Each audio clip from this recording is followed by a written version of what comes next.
Badan Pengawas Pemilihan Umum Provinsi Sulawesi Selatan melakukan pemeriksaan terhadap 15 camat di lingkup Makassar. Pemeriksaan dilakukan untuk menindaklanjuti laporan ke Bawaslu Sulsel terkait video viral para camat yang diduga mendukung salah satu calon presiden. 15 camat di Kota Makassar memenuhi panggilan klarifikasi di Sekretariat Bawaslu Sulawesi Selatan di Makassar pada Jumat siang. Para camat ini datang hampir bersamaan dan langsung masuk ke ruang sentra penegakan hukum terpadu.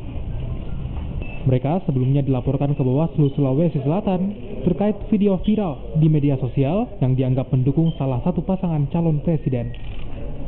Kita akan melakukan pemeriksaan kepada pihak-pihak lain yang dianggap terkait, baik dalam posisi sebagai saksi yang memperkuat fakta maupun pihak yang berposisi sebagai pihak yang kemungkinannya akan terlibat juga di dalamnya. Jika itu merupakan sebuah fakta yang dianggap melanggar, ya. Salah satu kuasa hukum dari camat menyatakan bahwa Bawaslu Sulsel mengundang 15 camat untuk memberikan klarifikasi. Pihaknya juga masih menunggu hasil dari klarifikasi sebelum melakukan analisa hukum.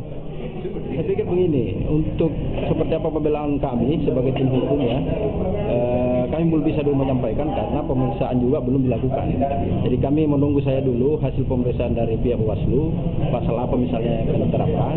Dengan itu kami bisa melakukan analisa hukum terhadap pasal yang akan diterapkan itu.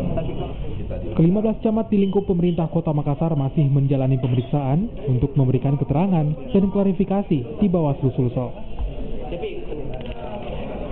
Arif Tirtana, Kompas TV Makassar, Sulawesi Selatan.